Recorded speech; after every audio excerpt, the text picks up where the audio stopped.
For the Lord's Supper talk this morning, I'm going to take a excerpt out of a book that I've had called Short Talks Around the Lord's Table. This one's called The Sixth Word from the Cross. John 19, starting in verse 30, it says, "It is finished." As the fifth word from the cross, thirst is in the Greek language a single word, so is the sixth. It is finished. Literally a single word, but is the greatest single word ever uttered. Since the fifth and seventh were uttered with a loud voice, it is supposed that the sixth was likewise as loud. It was not a cry of defeat, but of victory. Both the suffering and the work of the Lord were finished together. In every life, suffering and work are present. In some cases, one predominating and then the other. In Jesus' experience, both were prominent. Jesus was always busy. At 12, he said, "Wist ye not know that I had to be about my Father's business?" After his public life began, he never forgot for an instant the great task that he had to perform. John 4:34, "My meat is to do the will of him that sent me and to finish his work." He was in his work, body, soul, and spirit, and looking back, he would have no regret. Jesus attempted a greater work than any other man. Some have tried to conquer the world, others to liberate their country, and others to discover new lands.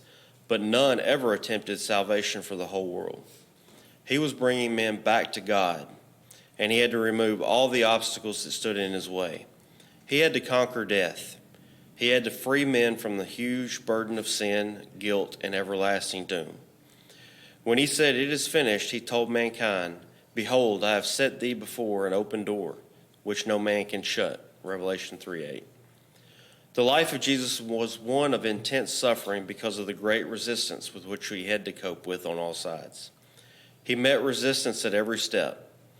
The opposition constantly increased, becoming more persistent and cruel until it climaxed on Calvary when all the powers of earth and hell combined to crush him and cast him out of existence. And they succeeded. But suffering is the will of God. It is his chief instrument for fashioning his creatures according to his own plan.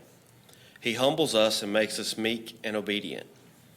It is hard to bear suffering and still benefit by it. Sometimes a man of great talent who may go on far in this world of fame and welfare is laid low with a deadly disease. All at once his life becomes narrowed to petty anxieties about his health and determination to put off the evil day as long as possible. But it is harder for him to accept his lot with good grace than it would have been the career of the great enterprise that he had once planned. Jesus had to accept a career of shame instead of glory, and premature and violent death instead of a worldwide empire. But he never murmured. Every sacrifice was sweet to him because it was the will of God. Luke 22:42, "Nevertheless, not my will, but thine be done." In his crowning task of atoning for the sin of the world, it was as a sufferer that he accomplished the will of God.